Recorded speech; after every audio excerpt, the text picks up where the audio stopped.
माननीय राऊत साहेब जो फोटो दाखवतात आहे ती दुपारच्या वेळेला दोन्ही बाजूंच्या लोकांनी ती तपासली, ती अफवा होती। जे 9 आरोपी त्या आंदोलनातले होते त्यांच्यावर 10-10, 15-15 कलमा लागल्या, पण ही अफवा पसरल्यामुळे दंगा पसरला, त्या आंदोलनामुळे काही दंगा नाही पसरला। त्यामुळे माझी हात जोडून विनंती आहे की त्यांनी पण चौकशी करावी। चादर तपासल्या गेली, मी त्या भागाचं नेतृत्व करतो।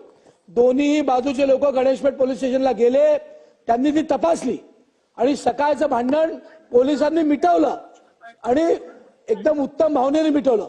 संध्याकाळी त्याची अफवा पूर्ण गावभर पसरून बाहेरचे लोक महालात आले।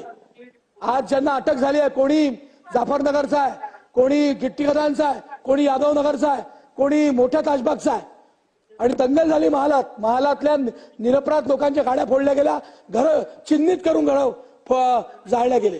त्यामुळे माझी राऊत साहेबांना विनंती आपल्या माध्यमातून की आपण तपासूनच बोलावं, रेकॉर्डवर चुकीची माहिती जाऊ नये म्हणून मी हरकतीचा मुद्दा घेतला होता। माननीय अध्यक्ष, आमच्या आमदार सहकार्यांनी जे या ठिकाणी मांडलं यावर मला एकच या ठिकाणी मांडावं वाटते। हमारे शहर अदब में चली हवा क्या है, हमारे शहर अदब में चली हवा क्या है, ये कैसा दौर है यारब हमें हुआ क्या है। उसी ने आग लगाई है सारी बस्ती में और वही ये पूछ रहा है कि माजरा क्या है, माजरा क्या है। अध्यक्ष महोदय,